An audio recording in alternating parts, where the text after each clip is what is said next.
नमस्कार, special report में आपका स्वागत है। मैं हूं गौरव के पांडे। आपको बताएं कि रिश्तों को दाग जो है वो अक्सर सामने आती है, लेकिन ऐसे खबरें जिसमें कागज के चंद टुकड़ों के लिए चमड़ी का व्यापार कर दिया जाए, अंदर से हिलाकर रख देती हैं।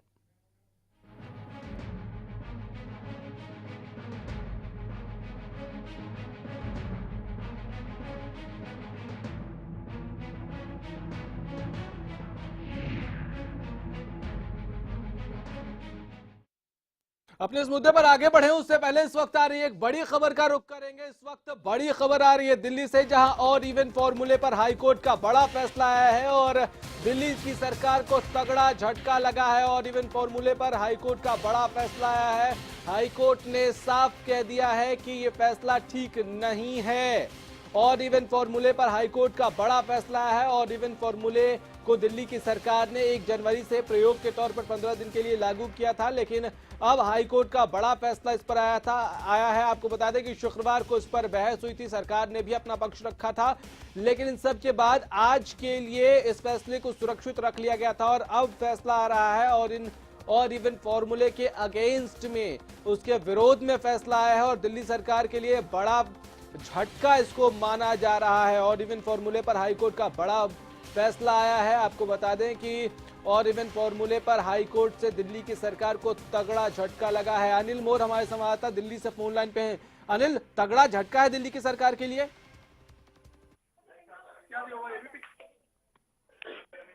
अनिल, दिल्ली सरकार के लिए ये बड़ा फैसला है उसके विरोध में?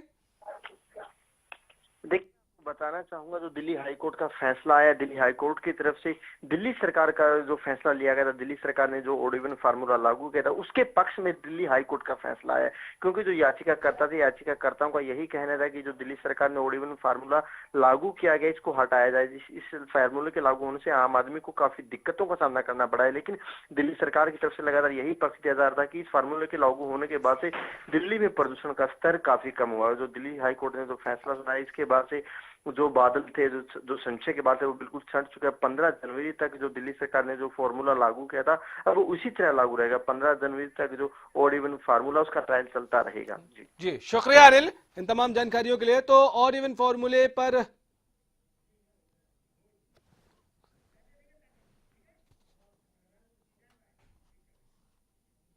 चलिए आगे बढ़ेंगे और अब बात करेंगे अपने मुद्दे पर कि किस तरह से रिश्तों का कत्ल हो गया है। एक बार फिर से एक भाई ने अपनी बहन को बेच दिया है। एक भाई ने अपनी बहन को देह व्यापार में धक्का देकर उसको एक ऐसी अंधेरी गली में पहुंचाया जहां से बाहर का रास्ता शायद हमेशा के लिए बंद हो जाता है। लेकिन इस लड़की की किस्मत अच्छी थी कि इसने किसी तरह से खुद को यहां से मुक्ति दिलाई और निकलकर बाहर आई। रिश्तों का चमड़ी के बाजार में एनकाउंटर, 20,000 में बहन का सौदा। ऐसे रिश्ते से बचाएं फरिश्ते।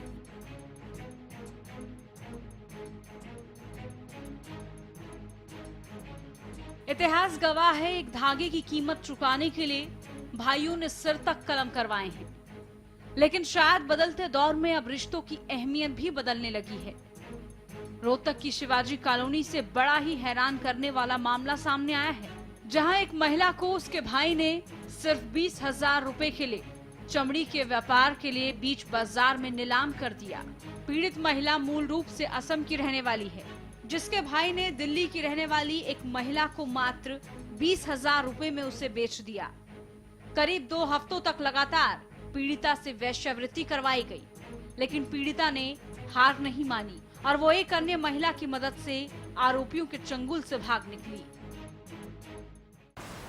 मैं तो मेरा पति जेल में है, तब मैं दीदी का साथ चला गया। तब वो दिल्ली से नेहा गुवाहाटी में गया मेरा भाई का साथ।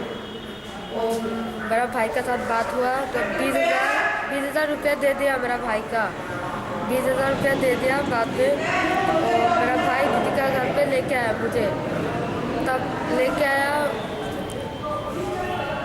और नेहा मुझे दिल्ली लेके आया। रानी ने हमें दोनों को रोक रखा था और किसी ने आके दरवाजा खोला था।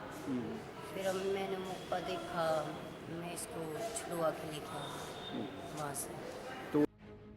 पीड़िता ने रोहतक के महिला थाने में जाकर पूरी आपबीती सुनाई और खुद उसने अपने भाई पे ये ब्लेम किया है कि उसके भाई ने 20,000 रुपये में किसी नेहा नाम की महिला को, दिल्ली की महिला है और नेहा रहने वाली है, उनको बेच दिया और नेहा ने आगे उसको सप्लाई करते हुए यहाँ रोहतक तक पहुँचाया है। रोहतक की एक रानी नाम की महिला का नाम सामने आया है। इसमें टोटल 5 लोग शामिल हैं, जिसमें एक उसका खुद भाई है और नेहा एक दिल्ली की जो महिला जिसका नाम सामने आया है, एक वो है, एक रानी और 2 लड़के और जिनके नाम सनी और आकाश अभी नाम सामने आए हैं। प्रॉपर एड्रेस हमें नहीं मिल पाया है, अभी वेरीफाई कर रहे हैं। पुलिस ने मामला दर्ज कर लिया और आरोपियों की तलाश में जुट गई। लेकिन ये कोई पहला मामला नहीं है कि जब रिश्तों का कत्ल हुआ हो, इंसानियत ने दम तोड़ा हो, संवेदनाओं की मौत हुई हो। लेकिन इसके बावजूद खरीद फरोख्त का धंधा बेरोक टोक जारी है। ऐसे में सवाल उठ रहे हैं कि हरियाणा में महिलाओं की खरीद फरोख्त पर रोक कब लगेगी?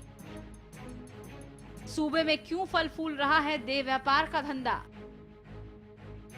क्यों पशुओं से भी सस्ती है महिलाएं? क्यों आज भी महिलाओं का होता है सौदा? कौन है महिलाओं की इस हालत का जिम्मेदार? ये सवाल बेहद जरूरी है। Bureau report, Haryana news. थाना प्रभारी गरिमा जी हमारे साथ इस वक्त फोन लाइन पे है। गरिमा जी, मुझे एक बात बताइए, इसमें अब तक क्या कार्रवाई हुई है? इसमें हमने एफआईआर लॉन्च कर ली है और लड़की की 164 स्टेटमेंट करवा दी गई है और इसमें 2 एक्यूज हम अरेस्ट कर चुके हैं। एक जो मेन रानी है, रोहतक की रहने वाली है, हाँ, और एक सनी। इसमें 2 मुलजिम हम अरेस्ट कर चुके हैं। रानी को हमने जेल भिजवा दिया है और सनी को आज कोर्ट पेश किया जाएगा, जिसका रिमांड लिया जाएगा। ठीक है। गरिमा जी, आपको नहीं लगता है कि पिछले कुछ वक्त में देह व्यापार का धंधा कुछ ज्यादा ही तेजी से फल फूल रहा है? नहीं, ऐसा तो नहीं है, लेकिन कुछ हमारे समाज की मानसिकता आजकल ऐसी हो गई है और कुछ हमारे लड़कियों की कमी जो है उसके लिए कहीं ना कहीं ये सामने आ रही है। हाँ, ठीक है। गरिमा जी, मुझे एक बात बताइए, ऐसी कोई भी घटना हो जाती है तो पुलिस क्यों नहीं पहले पहुंचती है? ये महिला खुद वहां से छूटकर आई, पुलिस थाने पहुंची, ऐसा क्यों है? नहीं, ऐसा नहीं है कि पुलिस इन चीजों की रोकथाम के लिए कोई प्रयास नहीं करती है, लेकिन पुलिस हर एक घर की तो चेकिंग नहीं कर सकती है। गरिमा जी, मुझे एक बात बता दीजिए, आप ये कह रही हैं ठीक है आप हर एक घर की चेकिंग नहीं कर सकते, लेकिन जहां देह व्यापार का धंधा चल रहा है, रोहतक जैसे शहर में अगर ये देह व्यापार का धंधा चल रहा था तो पुलिस को क्यों इसके बारे में जानकारी नहीं थी? कई बार ऐसा होता है कि लोग दौरानी चेकिंग भी अगर कोई मिल जाता है इस टाइप का, तो खुद लड़कियां भी सामने नहीं आती हैं। वो बताते हैं कि हम इनके रिश्तेदार हैं या हम किसी घरेलू कार्य के लिए यहाँ आए हैं।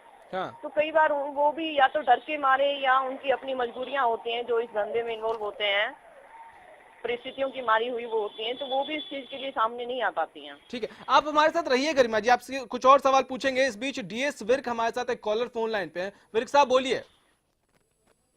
हाँ जी सर, ये नमस्कार जी। नमस्कार सर। ये सर जो खबर दिखा रहे हैं आप, 20,000 में बहन का सौदा कर दिया, तो मेरे हिसाब से ऐसे भाइयों की जो कलाई है ना रखड़ी बांधने वाली, वो कलम कर देनी चाहिए, तभी ऐसे। शुक्रिया सर, शुक्रिया। गरिमा जी, लोगों का गुस्सा आप समझ पा रही हैं। एक तो रिश्तों का कत्ल हुआ है, रिश्तों को दागदार किया गया, रिश्तों के दामन पर दाग लगा दिए गए। मुझे एक बात बताइए लेकिन कि अगर देह व्यापार का यहाँ धंधा चल रहा था तभी तो ये महिला यहाँ पहुंची, ऐसा क्यों है कि देह व्यापार का धंधा चलता रहता है और हमारे समाज में किसी को खबर नहीं होती है, प्रशासन में पुलिस को खबर नहीं होती, क्यों ऐसा होता है?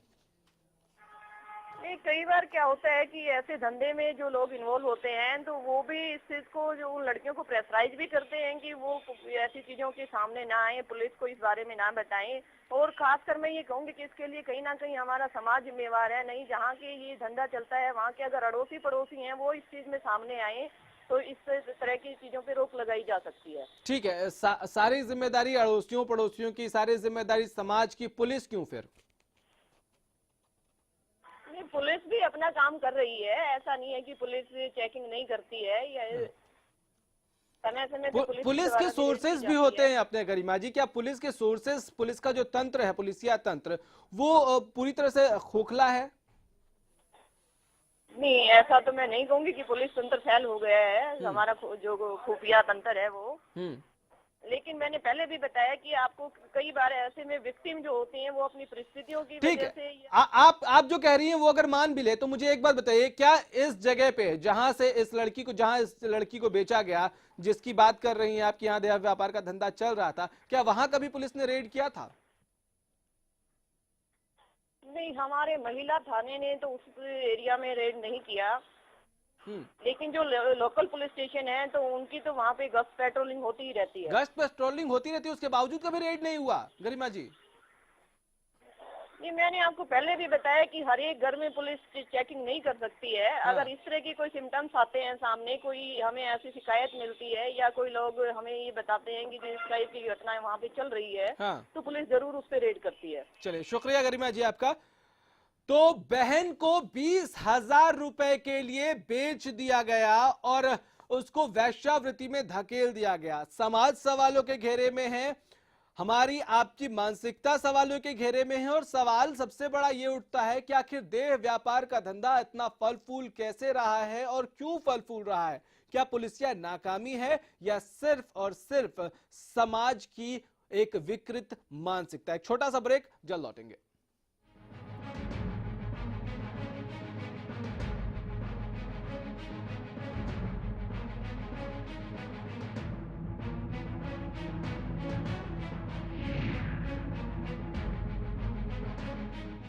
हरियाणा फ्रेश शुद्ध घी का नाम बड़ा, शुद्धता की कसौटी पर खरा, घर के घी जैसा स्वाद मन भाए, जो भी खाए तंदुरुस्ती पाए। हरियाणा फ्रेश एगमार्क शुद्ध घी, स्वाद घर के घी जैसा। हरियाणा फ्रेश शुद्ध घी। हरिसंस फार्मास्यूटिकल्स अब आपके लिए लेकर आए हैं पशुओं के लिए एक आयुर्वेदिक दवाई। सोमधारा योग से हमारी भैंस की थन की सूजन बिल्कुल खत्म हो गई। हमारी भैंस के थन की गांठ खत्म हो गई है और दूध भी बढ़ गया है। हमारी भैंस का तो थन भी वापस आ गया। दुधारू पशु रखने वाले भाइयों, आप भी अपने पशुओं के लिए आज ही लेकर आइए पशुओं के थनों की हर बीमारी का एक कामयाब इलाज, सोमधारा योग। सरकारी नौकरी मिलती नहीं या आप लेते नहीं, बेरोजगार रहने के दो कारण हैं। या तो आप कोशिश नहीं कर रहे या आपकी दिशा गलत है। सरकारी नौकरी कैसे पाई जा सकती है, देखिए हमारा खास कार्यक्रम कैसे पाएं सरकारी नौकरी, हर रोज दोपहर 2:30 बजे।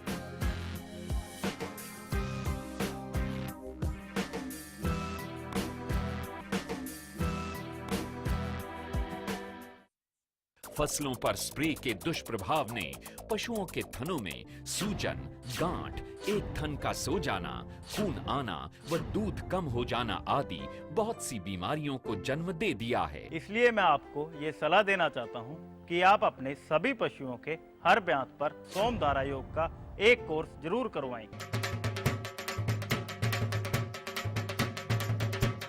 ਜ਼ਿਮੀਂਦਾਰਾਂ ਨੂੰ ਇਹ ਸੰਦੇਸ਼ਾ ਦੇਣਾ ਚਾਹੂੰਗਾ ਕਿ ਦੂਸਰੇ ਪ੍ਰੋਡਕਟ ਛੱਡ ਕੇ ਐਕਸਲ ਨੂੰ ਯੂਜ਼ ਕਰਨ। ਸਿਰਫ ਤੇ ਸਿਰਫ axial. Axial axial axial axial axial अव्वल एक्सियल। वो कौन है जो खुशबू लाता है, स्वाद बढ़ाए खाने में और सेहत बनाता है। तो बोलो बोलो पापा, मम्मी। खाने को टेस्टी बनाता है लक्ष्य शुद्ध देशी घी, खुशबू और स्वाद में हिट, सेहत को रखे फिट। लक्ष्य शुद्ध देशी घी, स्वाद और सेहत की बात शुद्धता के साथ। एक इम्पोर्टेंट मैसेज, अगर आप क्रिकेट के फैन हैं तो जल्द से जल्द सेट टॉप बॉक्स लगवा लीजिए। क्यों भाई? क्योंकि सेट टॉप बॉक्स लगवाने की आखिरी तारीख निकल चुकी है। तो अब क्रिकेट कभी भी बंद हो सकता है। क्रिकेट बंद? क्या बोल रहा है तू? अरे क्रिकेट बिना जिंदगी कैसे कटेगी भाई? अब ये भी बता दे सेट टॉप बॉक्स कौन सा लगाना है? भाई सिंपल है, सेट टॉप बॉक्स मतलब डिश टीवी, क्योंकि डिश टीवी ही 10 करोड़ लोगों की पसंद है। इंडिया का सबसे भरोसेमंद डीटीएच ब्रांड भी यही है। और हाँ, अब डिश टीवी के साथ अपना मनोरंजन खुद चुनिए। पैक सिर्फ 99 रुपए से शुरू। सेट टॉप बॉक्स मतलब डिश टीवी। हरियाणा फ्रेश शुद्ध घी का नाम बड़ा, शुद्धता की कसौटी पर खरा, घर के घी जैसा स्वाद मन भाए, जो भी खाए तंदुरुस्ती पाए। हरियाणा फ्रेश एगबाग शुद्ध घी, स्वाद घर के घी जैसा। हरियाणा फ्रेश शुद्ध घी।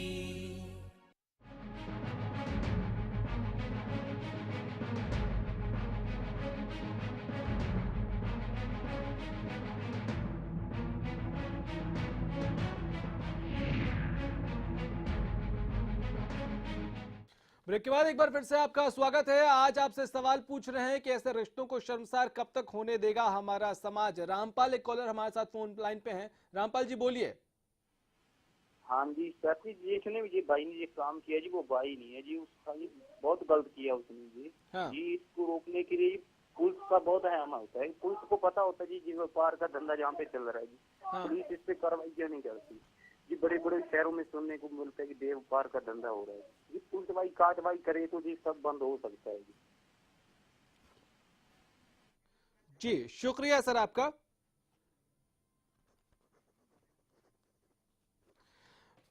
प्रदेश उपाध्यक्ष हैं बीजेपी महिला मोर्चा की संगीता सिंघल जी हमारे साथ इस वक्त फोन लाइन पे हैं। संगीता जी, आप खुद एक महिला हैं और समाज के इस ताने बाने के बीच आपको लगता है कि हमारा समाज अजीबोगरीब स्थिति में पहुंच गया है, जहां महिलाओं को एक सिर्फ कॉमोडिटी समझा जा रहा है और देह व्यापार के धंधे फल फूल रहे हैं?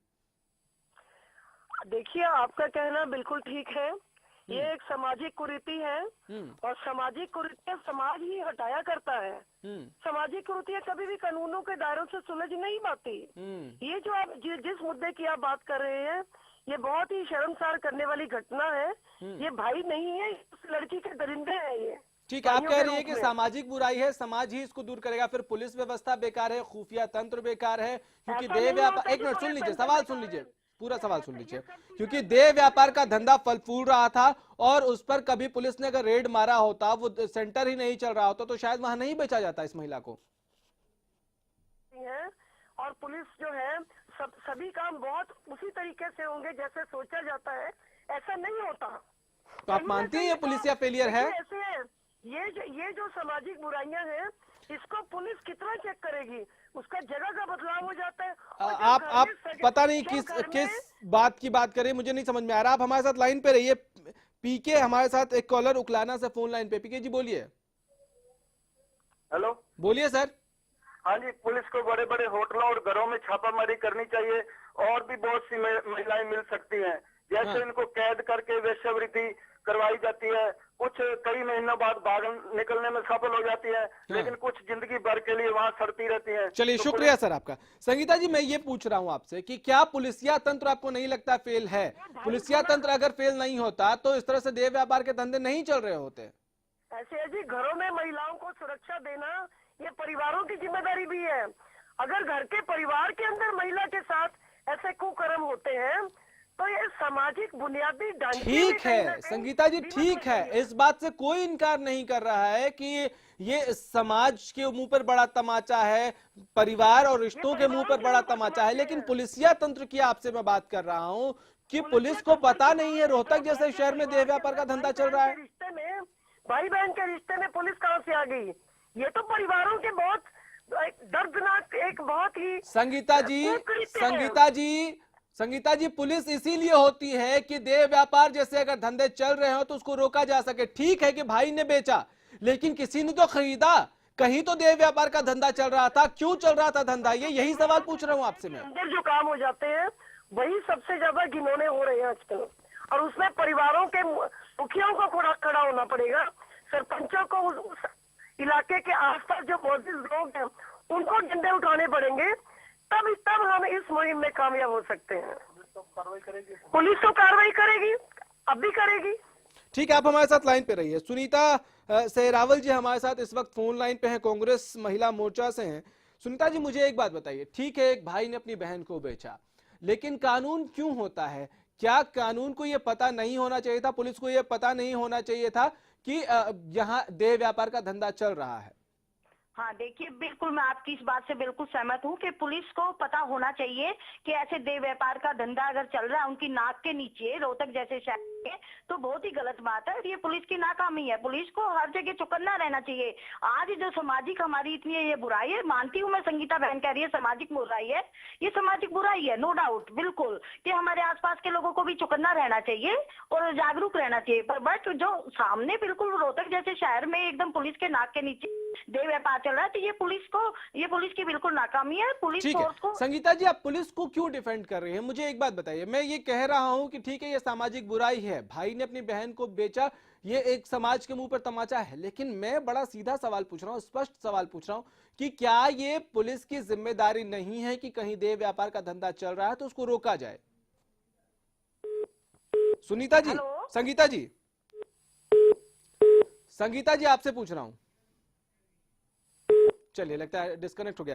सुनीता जी, मुझे एक बात बताइए कि ऐसा नहीं है कि इसमें पॉलिटिक्स प्लीज मत करिएगा, ऐसा नहीं है कि ये बीजेपी की सरकार आई तभी देह व्यापार के धंधे चल रहे हैं। ऐसा पहले भी होता रहा, आपके शासनकाल में भी देह व्यापार के धंधों का खुलासा होता रहा। ये क्यों नहीं रोक पाती हैं सरकारें? कहाँ कमी आ जाती है? देखिए, ऐसा है कि कभी भी सामाजिक जो महिलाओं और बच्चियों की जहाँ भी बात आती है वो हमें पॉलिटिक्स में बिल्कुल नहीं घसीटनी चाहिए। बिल्कुल, चाहे वो मेरी सरकार हो, चाहे दूसरी की सरकार हो, चाहे तीसरे की सरकार हो, हर सरकार में अगर पुलिस के नाक के नीचे देह व्यापार चलता है तो ये पुलिस की नाकामी हम बोलेंगे, चाहे कोई भी सरकार हो। ठीक, आप रहिए हमारे साथ लाइन पे। मनीष एक कॉलर हमारे साथ फोन लाइन पे। मनीष जी बोलिए। फरीदाबाद से जी। यहाँ पर मतलब कुछ जैसे बांग्लादेशी लड़कियां आई हुई हैं और नेपाल से आई पड़ी हैं, तो उनका मतलब ये है कि कोई ग्रुप आया पड़ा है, लड़के हैं, उनको अपने रूम में रखते हैं और देह व्यापार का काम बहुत मतलब धड़ल्ले से चलता है। तो उनको कोई शादी करके लाया हुआ है या मतलब वैसे ही उठा के लाए हुए हैं, पुलिस वालों को सब नजर में होता है, सब कुछ पता है, पर वही है कि आंखों पे पट्टी बांधी गई है देह व्यापार। शुक्रिया सर आपका। मनीष एक और कॉलर फोन लाइन पे। मनीष जी बोलिए। बोलिए सर, सेंटर से बोल रहे हो जी? पता नहीं, मनीष हमारे साथ जुड़े थे, ये कह रहे थे कि फरीदाबाद में भी इस तरह का धंधा चल रहा है। सुनीता जी, मुझे एक बात बताइए, ऐसा नहीं है कि पुलिस को सच में पता नहीं होता है? क्या आपको लगता है कि पुलिस को इसमें कमीशन मिलता है या पुलिस पर प्रेशर होता है, दबाव होता क्या है जिसको रोका नहीं जाता है? देखिए, ऐसा है, ये तो पुलिस वाले ही जाने कि उनके पास दबाव होता है या कमीशन होता है उनका, पर ये है कि उनको पता जरूर होता है, थोड़ा बहुत उनको कहीं ना कहीं से जरूर ये लगा रहता है कि यहाँ पे है, तो उनको तुरंत उस टाइम पे देखो कार्रवाई करनी चाहिए। पुलिस को ये सोचना चाहिए कि ये बहुत घिनौना धंधा है और इस धंधे को हमें रोकना चाहिए। अब आप ये सुनीता जी, शुक्रिया आपका। रोकना चाहिए लेकिन रोक नहीं पाती। जाकिर हुसैन हमारे साथ फोन लाइन पे। जाकिर जी बोलिए। हेलो जी बोलिए सर। सर, मेरा नाम ताहिर हुसैन है, मैं पानीपत से बोल रहा हूँ सर। हाँ ताहिर जी बोलिए। मैं ये कह रहा हूँ सर, जो इस तरह के काम करते हैं, जो रिश्तों को तार तार करते हैं, ऐसे लोगों को फांसी दे देनी चाहिए और ये देश समाज में बुराई ना पनपे, इस बात की। चलिए शुक्रिया। मतलब आप कड़ी कार्रवाई की बात कर रहे हैं, लेकिन ये आखिर बदलेगी कैसे तस्वीर और हालात कैसे बदलेंगे? न समाज बदल रहा है और न रिश्तों को तार तार करने वाले ये दरिंदे सुधर रहे हैं। ऐसे में अगर पुलिसिया तंत्र भी इस तरह से फेल हो जाए तो ऐसी परिस्थितियों से निपटना और ज्यादा मुश्किल हो जाएगा। फिलहाल इतना ही, इजाजत दीजिए, नमस्कार।